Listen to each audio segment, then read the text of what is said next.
Allahu Akbar, Allahu Akbar, Allahu Akbar, Allahu Akbar, Allahu Akbar, Allahu Akbar, Allahu Akbar, Allahu Akbar, Allahu Akbar, Allahu Akbar kabira, walhamdulillahi katsira, wa subhanallahi bukratan wa asila. La ilaha illallah wahdah, sadaqa wahdah, wa nasara abdah, wa azza jundahu wa hazama al-ahzaba wahdah. La ilaha illallah wa la na'budu illa iyyahu mukhlisina lahu ad-din walau karihal kafirun. La ilaha illallah wallahu akbar, Allahu akbar walillahil hamd. Alhamdulillahilladzi syara'a lil muslimina 'idal qurban wa sanna fihi al-udhiyata li khidmati bani adam wa ja'alaha man akrama sya'airul islam. Ashhadu an la ilaha illallah wahdahu la syarika lah, syahadatan afuzu biha fi daril aman. Wa ashhadu anna sayyidana wa nabiyyana Muhammadan abduhu wa rasuluh al-wasilatul uzma fi nailil ghufran. Allahumma salli wa sallim wa barik ala sayyidina Muhammadin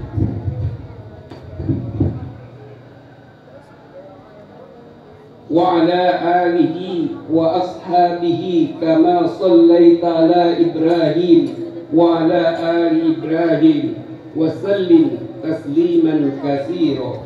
Amma ba'd, fa ya ibadallah usikum wa nafsi bitaqwallah faqad fazal muttaqun. Wa qala Allah ta'ala fil Qur'anil azim, a'udzu billahi minasy syaithanir rajim.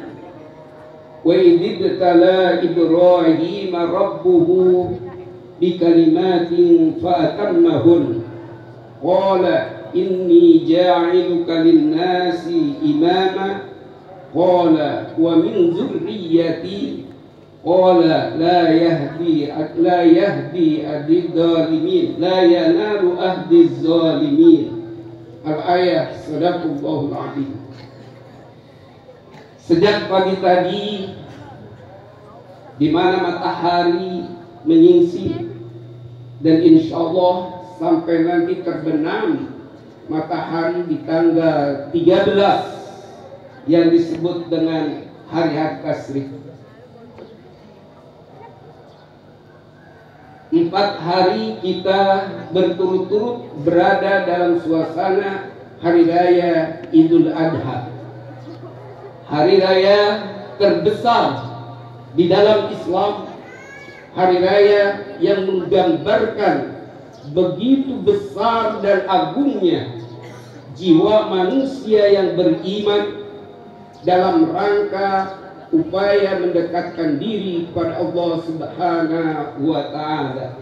Allahu Akbar, Allahu Akbar, Allahu Akbar, walillahil hamd. Pada saat ini kita bersimpuh di tempat ini menjalankan salat Idul Adha.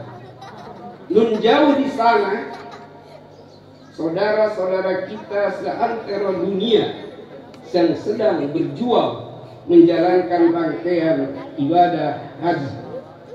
Kita doakan mereka semuanya, mudah-mudahan mereka menjadi haji yang mabrur dan makbul, dan kembali lagi dengan selamat sehat yang bisa mewujudkannya dalam kehidupan sehari-hari. Betapa indahnya jika dunia setiap tahun diisi oleh mereka-mereka yang haji mabrur.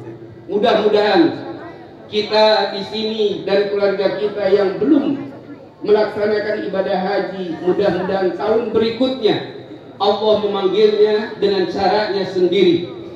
Dan yang bagi yang sudah melaksanakannya, mudah-mudahan Allah memberikan kesempatan kembali untuk memperbaikinya. Hadirin kaum muslimin wal muslimat sidang Idul Adha rahimakumullah. Setiap datangnya Idul Adha, pasti kita akan diingatkan kepada 4 sosok manusia yang suci yang melatar belakangi adanya Idul Adha ini. Siapa? Adalah Ibrahim, Sarah, Hajar, dan juga Ismail alaihissalam. Inilah 4 sosok yang latar belakangi adanya Idul Adha. Kita untuk melihat lebih dekat dari mulai Ibrahim sebagai orang tua. Ibrahim dia lahir dari keluarga penyembah berhala, tumbuh dewasa di kalangan penyembah berhala, tapi imannya terjaga dan kokoh sehingga pada saat dia dewasa bangkit untuk menyadarkan umatnya mereka agar tidak menyembah berhala yang notabene-nya bahwa berhala itu dibuat oleh mereka sendiri. Dengan memperhitungkannya, mencari waktu, Ibrahim langsung pergi ke tempat penyembahan mereka. Langsung saja begitu dihancurkan oleh Ibrahim, ditinggalkanlah satu yang besar. Sudah selesai kembali. Ternyata hari itu di Namrud ada suatu acara tahunan yang diikuti oleh seluruh umatnya. Pada saat mereka sudah mengadakan acara ritual, kemudian mereka langsung menuju ke tempat pemujaannya. Tapi begitu sampai mereka menjerit histeris karena Tuhan-Tuhannya pada mati. Lalu mereka memberitahukan kepada Namrud, lalu Namrud dia datang, kemudian mengumumkan suatu sayembara, siapa yang mengetahui orang yang membunuh Tuhan-Tuhan kalian, aku akan bayar dengan cara yang mahal. Kebetulan ada seorang yang mengetahui ketika Ibrahim sedang menghancurkan Tuhan-Tuhan mereka itu, maka dia katakanlah, aku yang tahu. Kenapa kau tahu aku ketinggalan? Siapa? Ibrahim, kita aja. Kalau begitu dipanggil. Begitu dipanggil, Ibrahim, apakah kau yang benar-benar membunuh Tuhan-Tuhan mereka ini? Tidak, Tuhan. Ini saksinya. Nah, itu barangkali salah lihat. Kalau saya perhatikan yang membunuh Tuhan-Tuhan mereka ini adalah yang besar ini. Lihat, di dalam kalungnya ada kampak. Dia tidak ingin dikesekutukan oleh yang lainnya, maka yang lainnya dia hancurkan. Apa yang dia bicara? Kemudian Namrud mengatakan, hei Ibrahim, dasar kau bodoh. Bagaimana patung-patung itu akan bisa berbuat? Ibrahim senyum, lalu dia katakan, Tuhan, kalau memang itu Tuhan-Tuhan itu tidak bisa berbicara dan tidak bisa berbuat apa-apa, kenapa kalian menyembahnya? Apakah saya yang bodoh atau kalian yang bodoh? Namanya raja kalau dipermalukan di depan umum, bukannya dia sadar, tapi membalik, malah justru Ibrahim yang harus dihukum. Sehingga Namrud menyuruh kepada prajuritnya untuk mengumpulkan kayu bakar untuk membakar Ibrahim. Ini perjuangan pertama Nabi Ibrahim, mempertaruhkan jiwanya karena iman kepada Allah. Bagaimana? Setelah tidak lama kemudian kayu bakar itu sudah siap, maka Ibrahim diperintahkan untuk masuk ke dalam tumpukan kayu itu dan diperintahkan untuk membakarnya. Maka mereka semua yang menyaksikannya, dia berjam-jam menantikan, ingin sekali melihat bagaimana badan Ibrahim terpanggang dengan api. Tapi apa yang terjadi? Setelah api itu padam, tinggallah bara-baranya. Ibrahim keluar dari tumpukan kayu itu, dari bara itu dengan selamat tanpa ada cacat. Inilah Allah mempertontonkan kepada semua yang ada di sana bagaimana bila imannya yang bersih, yang suci, tidak dikotori dengan syirik dan kesombongan, maka dengan izin Allah maka bisa merubah sifat api yang tadinya panas menjadi dingin dan menyeduhkan. Kemudian yang kedua adalah Sarah. Seperti mana biasa bahwa Sarah itu adalah istri daripada Ibrahim, keluarga pasti menginginkan suatu keturunan atau momongan. Tapi bertahun-tahun momongan yang diharapkan oleh Siti Sarah tidak juga kunjung datang. Sampai pada waktu menopause yang menurut dokter tidak mungkin lagi punya anak, maka Sarah betul-betul dia mampu membunuh rasa cemburunya agar Ibrahim menikahi wanita yang lain supaya dia bisa memberikan keturunan yang melanjutkan ayahnya dalam dakwah Islam atau dakwah kebenaran.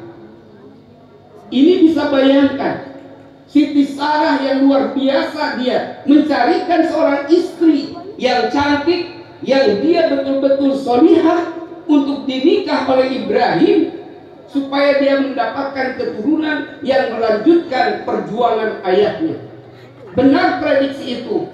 Setelah dinikah Siti Hajar, kemudian lahirlah seorang anak yang mungil diberi nama dengan Ismail. Dari situlah mulai ujian Ibrahim selain daripada tadi, termasuk pada istrinya Sarah.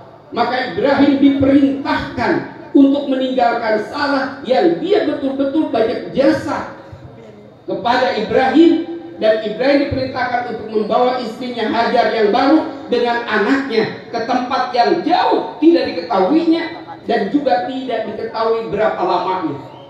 Tentu seorang wanita pasti dia marah. Wahai suamiku, kenapa kau tinggalkan setelah kau diperintahkan untuk menikah dan punya anak kita ini? Jawabannya hanya satu, ini adalah perintah Allah. Apa yang terjadi Siti Sarah? Kalau memang itu perintah Allah, aku mendukung dan aku siap sabar menanti tanpa waktu. Berangkatlah Ibrahim membawa Siti Hajar dan bayi yang masih merah, bayangkan. Tanpa membawa apa-apa walaupun sudah dipersiapkan, tapi Ibrahim tidak mau merepotkan Siti Sarah karena sudah luka secara isi dari pikirannya. Dia tanpa membawa apa-apa pergilah ke suatu saat, ke suatu tempat. Di tempat itulah Ibrahim muncul rasa kasih sayangnya kepada Siti Hajar, melebihi daripada sebelumnya. Tapi pada saat dia sedang istirahat, maka Allah perintahkan lagi kepada Ibrahim untuk meninggalkan istrinya dan anaknya di tempat yang jauh ke sana kemari dan tidak ada apa-apa, tidak ada daun, tidak pohon-pohonan, apalagi manusia, yang ada hanya batu-batuan. Itulah di Wadin Ghairi Zar'in. Ini al-askantu di Ghairi Zar'in. Di situ yaitu satu tempat yang tidak ada pohon-pohonan. Indah Baitul Muharram, yaitu yang sekarang di Masjidil Haram. Bagaimana ketika ditinggalkannya secara naluri manusia atau perempuan pasti juga bertanya, wahai suamiku, kenapa engkau tinggalkan aku di tempat yang tidak ada apa-apa dan tidak ada siapa-siapa dengan bayi tanpa membawa apa-apa? Jawabannya satu, aku perintah Allah, bukan kemauan aku. Apa jawabannya? Kalau memang itu perintah Allah, aku siap ditinggalkannya, dan suatu saat pasti Allah akan mempertemukan kembali anak dengan ayahnya. Pergilah Ibrahim. Sepeninggalan Ibrahim itulah berada Ismail dengan ibunya Hajar. Dia yang lapar, tidak memiliki apa-apa, tidak ada air. Langsung Ismail itu betul-betul dia menangis dengan sekencangnya. Kemudian Siti Sarah sangat kasihan. Dia melihat ke sofa ke atas. Ternyata di situ ada air disebut dengan syarabun. Fata Morgana namanya. Dia pergi. Padahal luar biasa. Begitu sampai di sana ternyata bukan air, tetapi itu hanya Fata Morgana. Dia melihat ke bawah, ke Marwah. Di situ ada air. Ternyata sama sampai 7 kali bolak-balik di situ. Kemudian sampai ke 7 kali baliknya, maka dia sudah tidak kuat lagi, tergopoh-gopoh. Maka ini yang melatar belakangnya adanya sa'i. Nah, sa'i. Maka disitulah Siti Hajar sudah tidak kuat untuk sampai ke terakhir ke sofa. Maka pada saat itu pula Allah menolong dengan putranya Ismail. Dengan menejeh-nejehkan atau menyentak-nyentakkan kakinya ke tanah, maka memancarlah yang disebut dengan mata air, yang sekarang disebut dengan sumur Jam-Jam. Tapi persoalannya dulu, begitu Siti Hajar melihat ada air yang memancar karena sentakan daripada tumitnya putranya, maka dia di situ tertarik kembali sehingga dia lari sampai kepada sofa. Maka di situ dinamain ada di garis hijau itu disebutnya Butnul Wadi namanya. Disunahkan orang yang sa'i pada saat lampu-lampu yang hijau itu dia lari minci, karena seperti terjadi kepada Siti Hajar pada saat dia sudah tidak kuat, tapi karena melihat air dia bisa lari kembali dan turun. Kemudian dia kumpulkan di situ, membuat kubal-kubal, maka dia katakan jam. Bahasanya tadinya itu dari jampun, kumpul saking gembiranya. Tapi sekarang menjadi zam dengan Z. Asalnya jampun, kumpul saking senangnya. Itulah yang sekarang menjadikan air Jam-Jam sampai sekarang ini.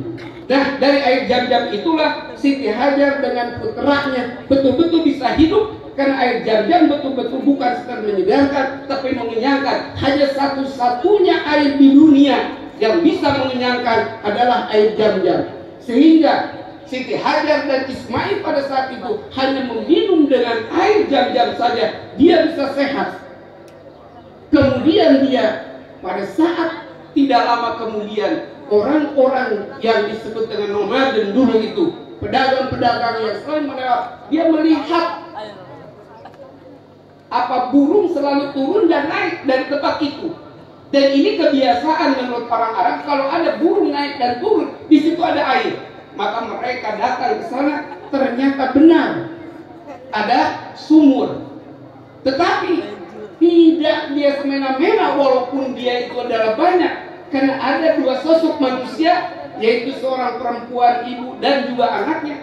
Dia meminta bagian dengan cara membayar.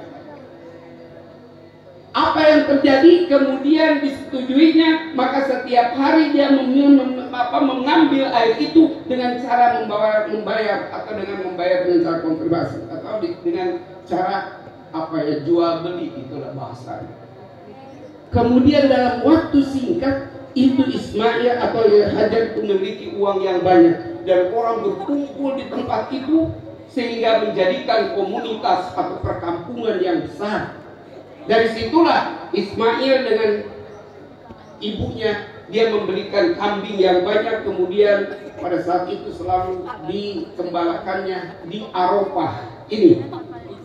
Pada saat itulah diperintahkan kembali Ibrahim oleh Allah untuk menemui istrinya Hajar dan juga anaknya. Tapi begitu sampai ke Mekah, apa yang terjadi? Ternyata dicari sudah susah karena sudah banyak orang dan juga perdagangan-perdagangan di mana-mana. Sampai pada waktu dia sudah waktu asar, itu hari Tarwiyah. Kalau sekarang ini hari Tarwiyah, dia di pinggir kota Mekah, duduklah di atas batu, datanglah seorang bapak-bapak yang mengatakan, mencari siapa? Dikatakanlah mencari seorang istri dan anak. Bahwa yang namanya Hajar dan Ismail sekarang berada di Arafah. Maka pada tanggal 8 haji itulah dia pergi, ini Arafah persiapan. Hari persiapan.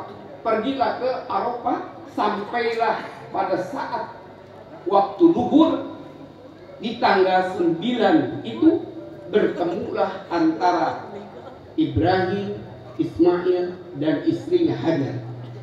Pertemuan yang sangat luar biasa, yang betul-betul dia mengeluarkan dari mulutnya yang suci itu kalimat Allahu Akbar, Allahu Akbar, Allahu Akbar, walillahil hamd. Yang inilah diabadikan di dalam dua Idul Adha dan Idul Fitri.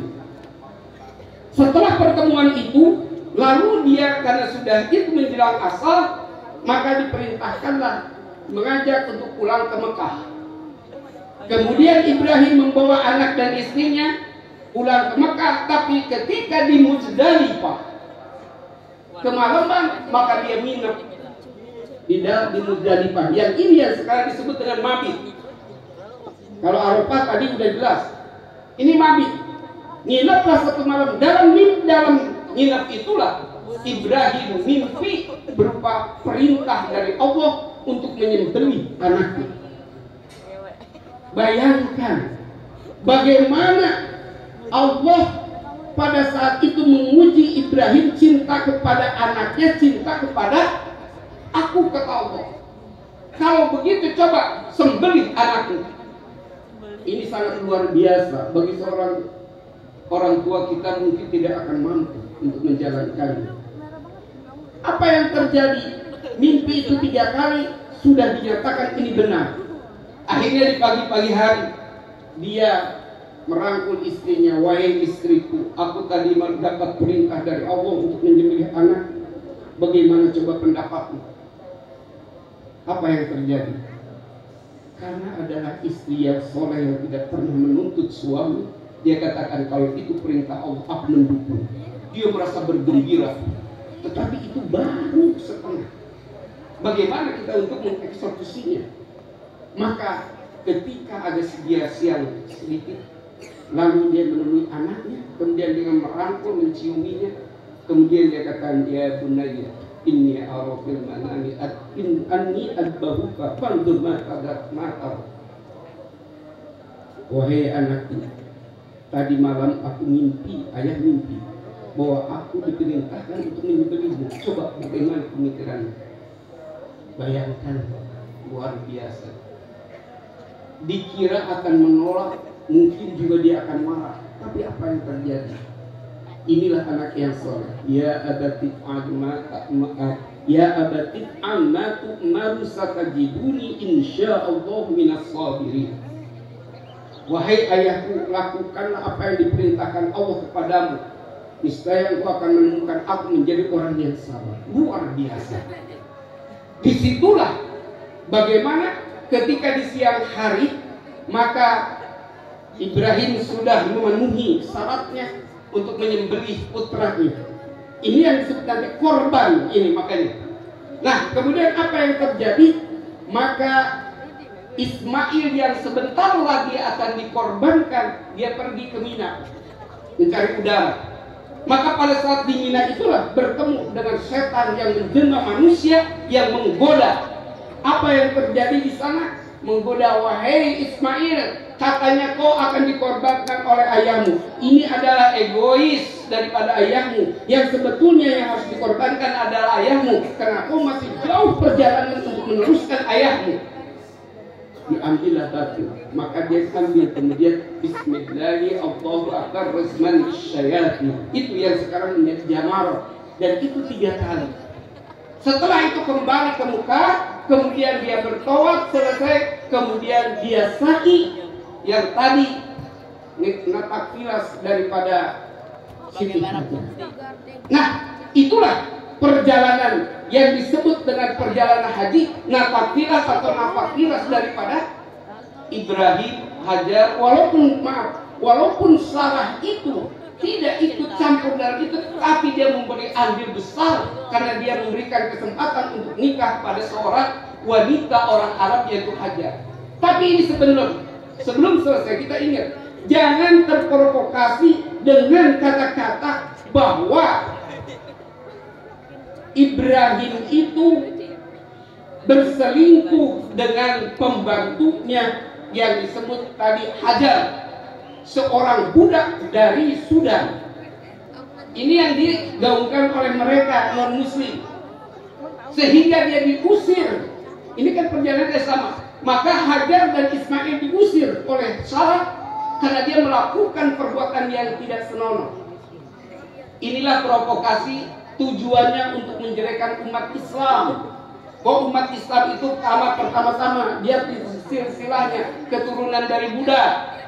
Kemudian dia diusir sampai dia mengembala kemana-mana dan lain sebagainya. Itu tujuannya.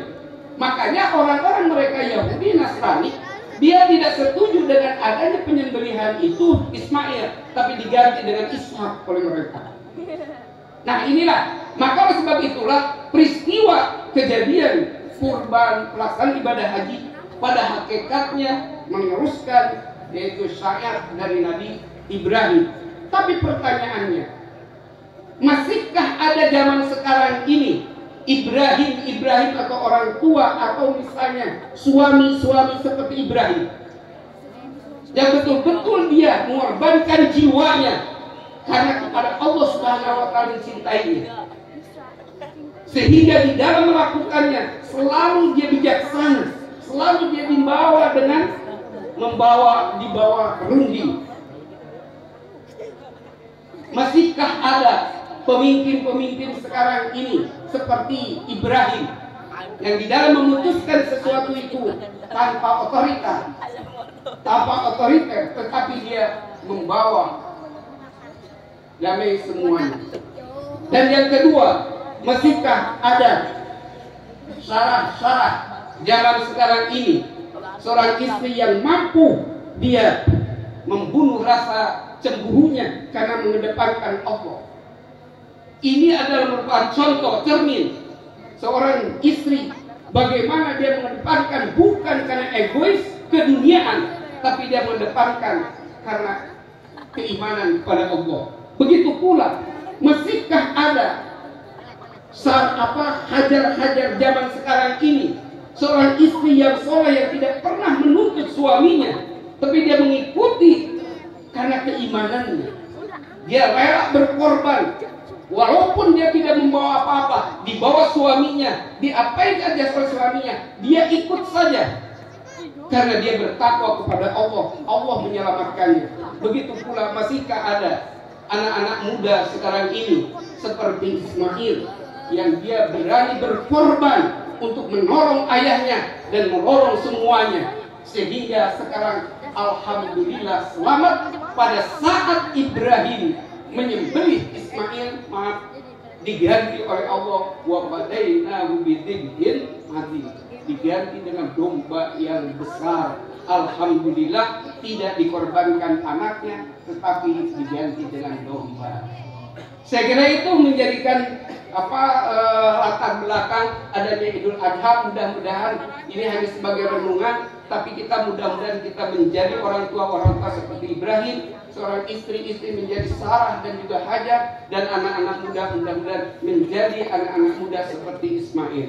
Barakallahu li wa lakum fil Qur'anil azim wa nafa'ani wa iyyakum bima fihi minal ayati wa dzikril hakim wa taqabbala minni wa minkum innahu was-sami'ul alim. Aqulu qawli hadza wa astaghfirullahaladzim li wa lakum wa lisairil muslimina wal muslimat wal mu'minina wal mu'minat innahu wal ghafurur rahim.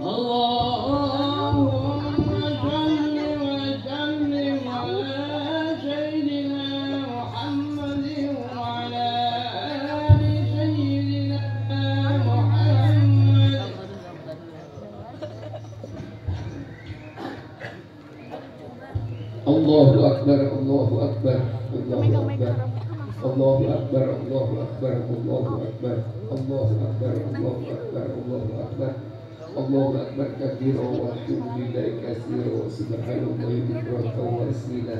La ilaha illallah wahdahu sadaqa wahdahu wa nasara abdahu wa ajalla wa zama al-ahzab wahdahu. La ilaha illallah, Allahu Akbar, Allahu Akbar wa billahil hamd. Alhamdulillahilladzi arsala rasulahu bil huda wa lam yattakhidhu walada wa kullu man fis samawati wal ardi ati'abda wa man 'ala ba'dihi bi qabila wa ja'ala Muhammadan nabiyyan wa rasulan wa habiba wa man yazal fi hadhihi ummah wa dhahaba bi hadhihi asyhadu an la ilaha illallah wahdahu la syarika lah wa asyhadu anna Muhammadan abduhu wa rasuluhu la nabiyya ba'dahu amma ba'd. فيا أيها الحاضرون أوصيكم ونفسي بتقوى الله فقد فاز المتقون واعلموا أن الله سبحانه وتعالى أمركم بأمر بدأ فيه بنفسه وسن بملائكته المسبحة بقدسه وقال تعالى ولم يزل قائلا عليما إن الله وملائكته يصلون على النبي يا أيها الذين آمنوا صلوا عليه وسلموا تسليما اللهم صل وسلم على هذا النبي الكريم وعلى آله وأصحابه وأزواجه وذريته وعباده أجمعين وارض اللهم عن الخلفاء الراشدين أبي بكر وعمر وعثمان وعلي وإلى بقية الصحابة والتابعين لهم بإحسان إلى يوم الدين وعلينا معهم برحمتك يا أرحم الراحمين. Mari kita sama-sama mendekatkan tangan kehadirat Allah Subhanahu wa taala. Mudah-mudahan pelaksanaan ini menghantarkan doa kita bersama. Apa saja yang akan kita kerjakan selama hari ini khususnya beserta keluarga, semoga selalu ada dalam bimbingan dan pertolongan Allah Subhanahu wa taala. Oleh karena itu kita sama-sama memohon mudah-mudahan kita semuanya diberikan umur panjang ini dalam rangka taat, patuh dan tunduk kepadanya. Senantiasa Allah tidak memanggilnya terlebih dahulu sebelum kepergian kita kepadanya dalam keadaan suci, bersih dan husnul khatimah, serta semua persoalan dan kewajiban kita di dunia ini sudah terselesaikan dengan baik sesuai dengan ridhonya. Dan juga kita memohon mudah-mudahan kesehatan jasmani dan rohani disembuhkan dari segala penyakit lahir dan batin, dijauhkan dari segala fitnah, musibah, bencana di luar batas kemampuan kita yang berat, apalagi yang tidak sanggup untuk menghadapinya. Dan begitu pula kita tidak lupa doakan keluarga-keluarga kita, saudara kita, jamaah kita yang mungkin saat ini masih ada yang mendapatkan musibah berupa penyakit dan lain sebagainya, khususnya tadi yang disebutkan. Semoga Allah angkatkan segala penderitaannya, menyembuhkan penyakitnya, serta dikembalikan kepada kesehatan yang sempurna. Dan begitu pula kita doakan orang tua kita, saudara-saudara kita, jamaah kita, dan orang-orang yang telah betul-betul berkorban untuk kebaikan masjid ini. Kita doakan mudah-mudahan mereka semuanya diterima iman Islam serta amal solehnya, diampuni segala dosa noda serta kesalahannya, dan semoga Allah menempatkan di tempat yang indah dan mulia di sisinya. Allahumma ighfir lil mu'minina wal mu'minat wal muslimina wal muslimat wal ahya'i minhum wal amwat innaka sami'un qaribun mujibud da'wat wa ya qadiyal hajat. Allahumma la tada' lana dhanban illa ghafartah wa la hamman illa farajtah wa la daynan illa qadaitah wa la hajatan min hawaijid dunya wal akhirati illa qadaitah wa yassartaha. Rabbana atina fid dunya hasanah wa fil akhirati hasanah wa qina adzabannar. Ibadallah, innallaha ya'muru bil 'adli wal ihsani wa ita'i dzil qurba wa yanha 'anil fahsya'i wal munkari wal baghi ya'idukum la'allakum tadhakkarun. Fadhkurullaha lakum yadhkurkum washkuru 'alaihi yazidkum wa la dzikrullahi akbar. Allahu akbar, Allahu akbar, Allahu akbar, walillahil hamd. Terima kasih. Wabillahi taufiq wal hidayah. Assalamualaikum warahmatullahi wabarakatuh.